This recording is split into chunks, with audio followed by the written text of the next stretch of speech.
তো আজকে আমরা এখানে একটা এক্সপেরিমেন্ট করেছি, এই যে বোর্ডের উপরে রাখা আছে, এর নাম হচ্ছে 3 ফেজ ব্যালেন্স স্টার কানেকশন।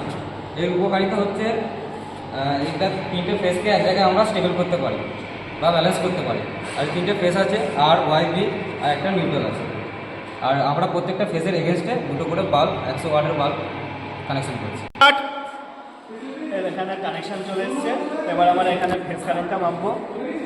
এটা হচ্ছে আর ফেজের কারেন্ট মাপলাম।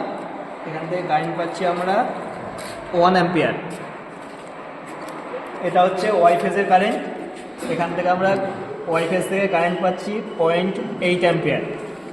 আর এটা হচ্ছে বি ফেজের কারেন্ট। এখান থেকে আমরা এই ফেজ থেকে কারেন্টটা পাচ্ছি 0.9 অ্যাম্পিয়ার।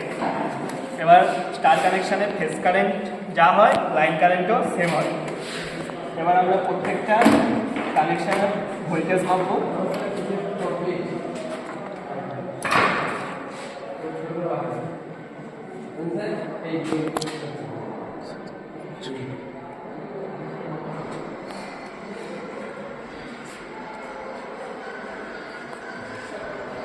এটা হচ্ছে আই ফেজের ভোল্টেজটা মাপছি। এটা আমরা আই ফেজে একটা দিলাম ফেজে, আর একটা দিলাম নিউট্রালে। এখানে ভোল্টেজটা আসছে 234 ভোল্ট। এখানে ওয়াই ফেজে একটা দিলাম ফেজে, আর একটা দিলাম নিউট্রালে। এখান থেকে আমরা ভ্যালুটা পাচ্ছি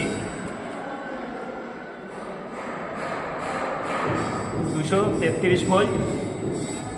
আর আরেকটা দিলাম আমরা বি ফেজে, আরেকটা দিলাম নিউট্রালে। এখান থেকে ভোল্টেজটা পাচ্ছি 233 ভোল্ট।